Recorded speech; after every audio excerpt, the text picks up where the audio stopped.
Perfectly chewy.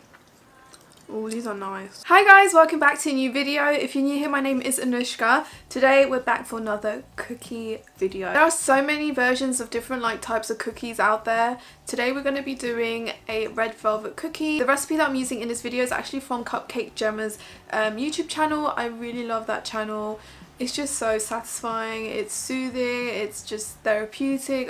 I don't know, I love watching her just bake and her team as well. So definitely recommend checking out that channel. And yeah, I've always followed a lot of her recipes. This one's definitely kind of different to my other cookie recipes, and the ingredients are a little different as well. So I'm excited to see how this will turn out and how it will taste, and also how it will look, because these are red velvet cookies. So yeah, let's just jump straight into it. Maybe it's easier if you guys see what ingredients you need first. So I've got half dark cocoa powder and half just normal milk cocoa powder that you use in milkshakes, because I find that the dark one's really strong and I don't really like it when it's really strong. So I've got 12.5 grams of each. Then I've got 200 grams of white chocolate. The recipe says over 400 grams, but this is all I've got and this is what I'm going to use. But I've chopped the milky bar into smaller pieces so they're evenly distributed. You're obviously going to need some red food colouring. This is food colouring paste. I then have 2 eggs and 1 egg yolk. Got 160 grams of soft light brown sugar, 160 grams of caster sugar. This is 475 grams of plain flour. The recipe says we need 3 teaspoons of baking powder, but I've only got this much, so this is what I'm going to be using. Obviously I'm going to need some salt, and then finally 230 grams of soft room temperature butter. So you're going to need your whisk, obviously. I don't have a paddle whisk, so I'm just going to do what I have. Trying to make sure not to over mix the mixture. So you're going to need your butter first, and we're just going to cream this. That's just to kind of soften it up a little bit. And now you want to add in both your sugars.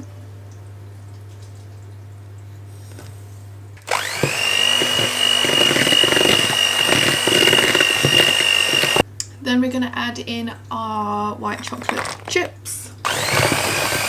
Okay, just put this to the side. In a separate bowl, we're just going to put our flour, our cocoa powder, and our baking powder. And we're just going to give this a good mix. And then bring back our bowl here. I'm just going to put our flour in. I kind of wish that I put the chocolate chips last. I don't know why the recipe says to put them before, but anyways, at least I know for next time. In a separate bowl, I'm just going to mix in our egg. I actually got this really nice fancy vanilla extract, so I'm hoping it'll be nice. So they say 1 tablespoon, a teaspoon of red food colouring, which is way more concentrated, by the way. Put in a bean size amount. I'm just gonna whisk this up.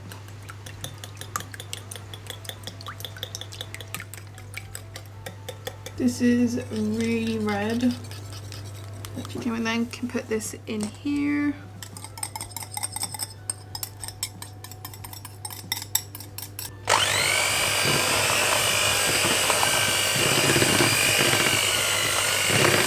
No idea if these stain your hands, so I'm just going to use my hands to mix up the dough. And the recipe does say to freeze these. I really don't think I'm going to do that. I don't have space in my freezer, but if you do, you can store these and then just cook them whenever you want. But I think I'm just going to make these now in the oven, because I did it with my tiny bear cookies without putting them in the fridge, and it turned out pretty okay. Just trying to evenly mix this mixture. Okay, I would say I'm quite happy with that. Tastes bloody amazing. So I'm just going to make these really big chunky balls.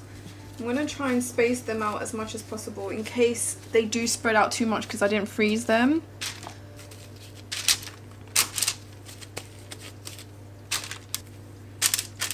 Okay, that's 4 there. 4, 5, 6, 7, 8.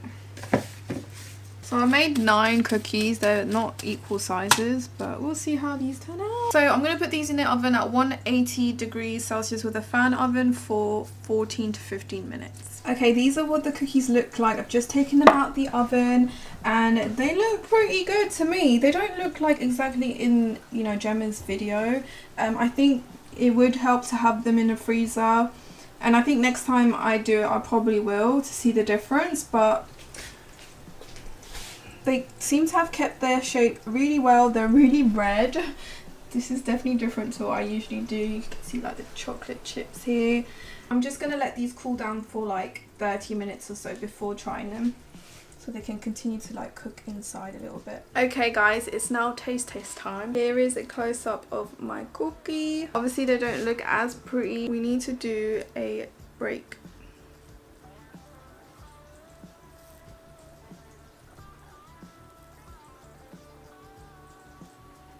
That's super red. I'm really happy with the colour of it. It's red.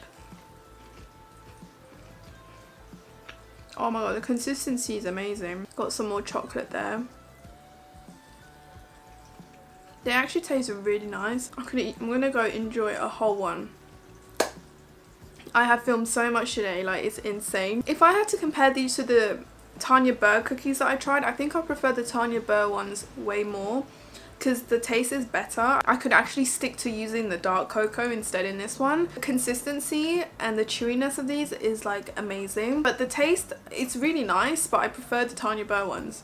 But I'm pretty sure everyone will love these in the house. Not only do they look really good, they taste yummy, but the Tanya Burr ones taste even yummier. I think I would rate these like an 8 out of 10 personally, but they're still really good.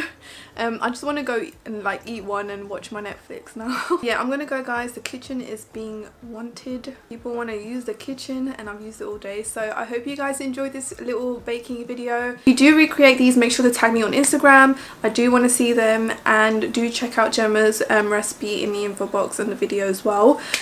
Subscribe if you haven't already, give this video a like, and I will see you in my next video.